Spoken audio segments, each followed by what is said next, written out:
Welcome into New York Knicks Now by Chat Sports. I'm your host, Marshall Green.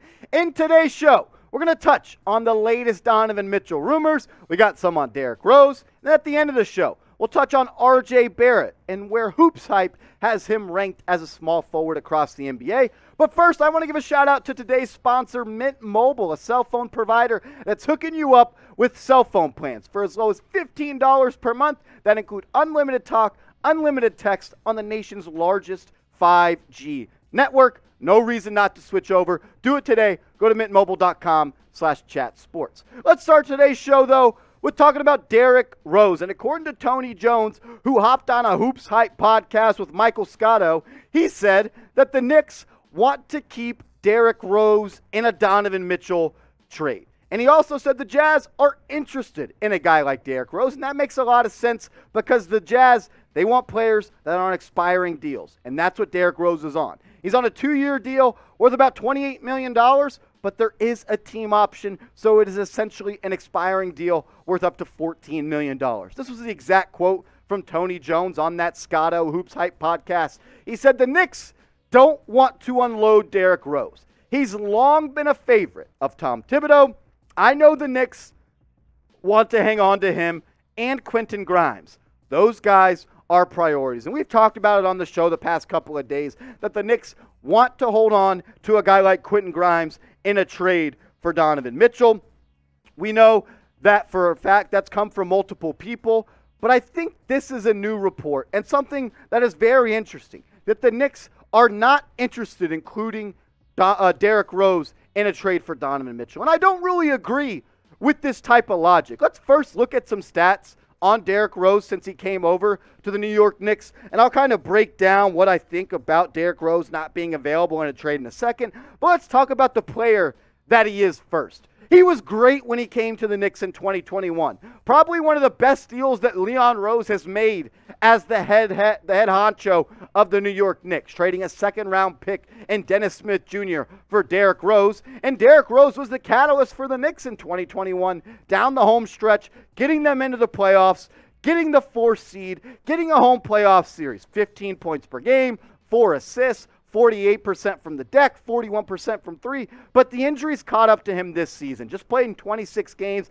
The points and the averages and the efficiency stayed the same. He just wasn't all that available, and that's kind of been a recurring theme through Derrick Rose's career. He's a year older next year, and can we depend on him to play 82 games? I do know that if we get to the playoffs, we can depend on Derrick Rose to be a primetime player because that's what he is, and that's what he was for the New York Knicks back in the 2021 playoffs against the Atlanta Hawks when he was thrusted into the starting lineup. Almost 20 points per game in 5 games against the Hawks, 5 assists, was very efficient, 47+% from the field, and 47% from downtown. Derrick Rose is great. The thing is, his timeline, in my opinion, doesn't really match with the Knicks that well. What is Derrick Rose? 34, 35 years old. He's going to continue to get older. That's just how life works. And his body is unfortunately going to continue to break down. Mother Nature, unfortunately, is undefeated in that department. I want to ask you guys this, though. Would you include Derrick Rose in a Donovan Mitchell trade? If Danny Ainge called you and said the only way we're making a trade for Donovan Mitchell to go from Salt Lake City to Madison Square Garden is if Derrick Rose is involved, would you do it? Take the seat of Leon Rose. Type Y for yes, type N for no. Let me know what you think. I'm not happy about trading a guy like Derrick Rose. I like him. I like the person. I like the player. I think he brings a lot to this team. But keeping Derrick Rose or not trading Derrick Rose is not a holdup for me. He's a 35-year-old point guard, played in just 26 games last year. He's closer to the end of his career than the prime of his career. And why would he be a holdup in a Donovan Mitchell trade? It's because Tom Thibodeau loves Derrick Rose. We know that for a fact. But Derrick Rose fits what the Utah Jazz want. They want expiring contracts, and that's what Derrick Rose is on. He's on a 2-year, $28 million deal with a team option, so if the team declines it, he then becomes an expiring contract, 1 year worth $14 million. For a team like Utah that's rebuilding, that's retooling, and ready to hit that reset button, being able to come off $14 million next year in free agency is a big win for a guy like Danny Ainge in a trade for Donovan Mitchell. That's why they want Derrick Rose. But I think it's important that Knicks fans and Leon Rose and Tom Thibodeau remember this. You cannot mix emotions with business. Business is business. It's strictly financial. I love Derrick Rose. You love Derrick Rose. Tom Thibodeau, he loves Derrick Rose. But Derrick Rose cannot be the holdup on a deal for Donovan Mitchell. Say that out loud. No, we don't want to give you Derrick Rose. That's going to be the thing that's going to prevent us from getting Donovan Mitchell. That's a crazy line of thinking, and I'm not in that sort of business. I love D. Rose, but I would ship his ass to Salt Lake City in a New York minute for Donovan Mitchell to end up with the New York Knicks. And it would be a great move for a guy like Derrick Rose because he would be bought out by the Utah Jazz and be able to sign anywhere he wants in free agency and go latch on with a contender. I love Derrick Rose, and I think trading him kind of does him a little bit of a good service because he gets to go sign anywhere and compete for an NBA championship. Look, I don't know if Derrick Rose is going to be in the deal. I don't know who's going to be in the deal. We talk about what's reported, and we put out videos every single day here on the latest New York Knicks news and rumors. So if you're looking for videos every single day, hit that big red button. Subscribe to New York Knicks Now by Chat Sports because we are only starting what we're going to be here on this channel in the coming future. Get in on the bandwagon because soon it's going to be full, and we're not going to be taking anybody else. But seriously, if you love the Knicks and you're looking for a one-stop shop on YouTube or your spot, hit that big red button. We told you also about Mint Mobile off the top of today's show, but let's tell you now why you should switch over. Cell phone plans for as low as $15 per month. $15 per month. Unlimited talk, unlimited text, service on the nation's largest 5G network, and the best part, it's easy to switch over. You get to keep your same phone. You get to keep your same phone number. You don't got to go to the store. You can switch over from the comfortability of your house. Get started today. Go to mintmobile.com/chatsports. I'll put the link to that in the comments and description of today's show.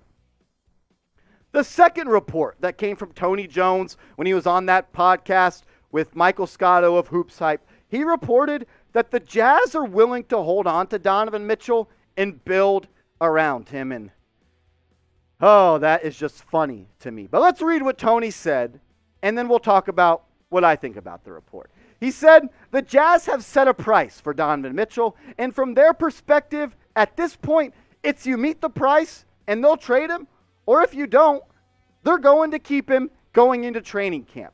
They don't feel like they have to trade Mitchell or are obligated. They don't feel an urgency to trade him. He said they think the Jazz have multiple roads back to being the team they were a couple of years ago. They already have 3 first-round picks by the end of next season. If they hold on to him, all of their veterans, they'll have 36 to 40 million in cap space. I want to focus, though, on that first sentence.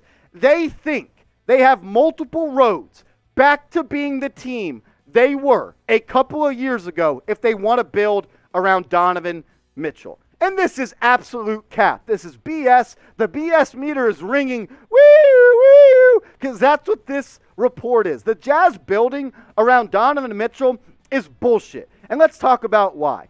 That is just not possible going forward. You're telling me that you just made a trade for a guy, or traded Rudy Gobert, and all you got back was picks and assets that'll make you a team better going forward. Also, if the Jazz want to make a move for a star in a trade, the Knicks are going to have a better offer to go get that star. Because if the Knicks don't make a trade for Donovan Mitchell, they're going to be going superstar hunting in the future for a player. And if the Jazz want to get better, they're going to have to make a trade for a superstar. And their package is not going to be able to compete with the New York Knicks, a team that can trade 8 first-round picks in the next 7 years. Also, Tony Jones mentioned $30 to $40 million in cap space.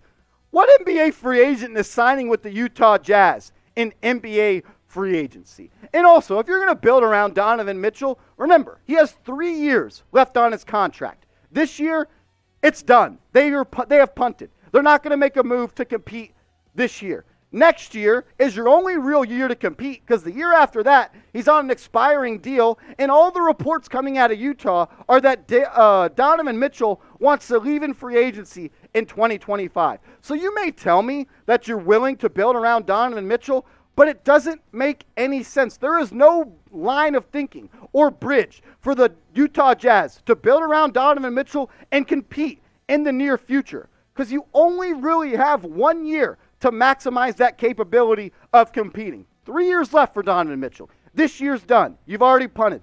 Next year's the year to compete, and you're telling me you're going to go all in when Mitchell has 1 more year left on his deal? I don't believe it. I don't buy it. So I'm going down in the comment section, and I am typing cap because I do not believe that the Jazz are willing to build around Donovan Mitchell. It doesn't make sense. Their best asset is their own first-round pick going forward. Those 3 first-round picks that Tony Jones talked about, those are picks that are going to be outside of the lottery. Their pick, if they trade Donovan Mitchell, could be a top 5 pick in the NBA. That's why I believe it's cap that the Jazz are willing to build around Mitchell. But I want to hear from you. Type cap or no cap. Let me know what you think. Are the Jazz actually going to build around Donovan Mitchell? I want to close out this segment talking about what HoopsHype put up. They put out an article talking about the best or the top 25 small forwards in the NBA, and they had R.J. Barrett ranked as the number 14 small forward in the NBA going into the 2022 NBA season. These are the top 5 guys on the list, and you might already say that this list is BS. Because I'm taking Kevin Durant over Jason Tatum. I'm taking LeBron James over Jason Tatum. And if Kawhi Leonard is healthy, I'm taking him over Jason Tatum. It's not my list. It's their list. But we'll take a look at it. They had Jimmy Butler coming in at number 5. But this was 6 through 15 on the list. They had Paul George coming in at 6. Brandon Ingram coming in at 7. DeMar DeRozan at 8. Chris Middleton at 9. Mikal Bridges at 10. Wiggins at 11. OG Anunoby at 12, Michael Porter at 13, RJ Barrett at 14, and Keldon Johnson at 15. I want to be mad at this list, but I'm really not all that sure that the list is wrong. I do think RJ Barrett's better than Michael Porter Jr. because the best ability is availability, and that's something Michael Porter Jr. has not been, playing in just 125 games in the past 4 seasons. But let's take a look at what RJ Barrett has done so far in his career. This past year, 20 points per game, 3 assists, not all that efficient. 41% from the field, and I'm okay with 34% from 3. It's not great. It's not terrible. League average is about 36 to 37, but his usage rating was out of this world. 2020, RJ Barrett showed everybody in the NBA the type of player he could be. 17.5, 3 assists, very efficient, and continued to get better every single game. But RJ started slow this past season. We all know that. Let's look at how he finished the season, though. In the final 42 games, R.J. Barrett averaged 24 points per game, nearly 4 assists, 41% from the field, and 34.5% from downtown. R.J. Barrett caught fire down the end of the season. He looked like an all-star. He played like an all-star, having multiple 30-point games, having a couple 40-point games. R.J. Barrett showed everybody in the last 42 games of the season, where he played 37 minutes per night, that he can be a guy that is a player on a good team in the association. But we'll end today's video asking you guys this question, because I really didn't have a problem with the list. I would have had R.J. Barrett ahead of Michael Porter Jr., considering the fact Porter has played in just 125 games in the past 4 seasons. For that reason, I would take RJ ahead of him, but I want to leave this up to all the Knicks fans watching right now. Who is the better player? Not who has a brighter future, not someone you take for the next 10 years. Who is the better player today? Type RJ for RJ Barrett or MPJ for Michael Porter Jr.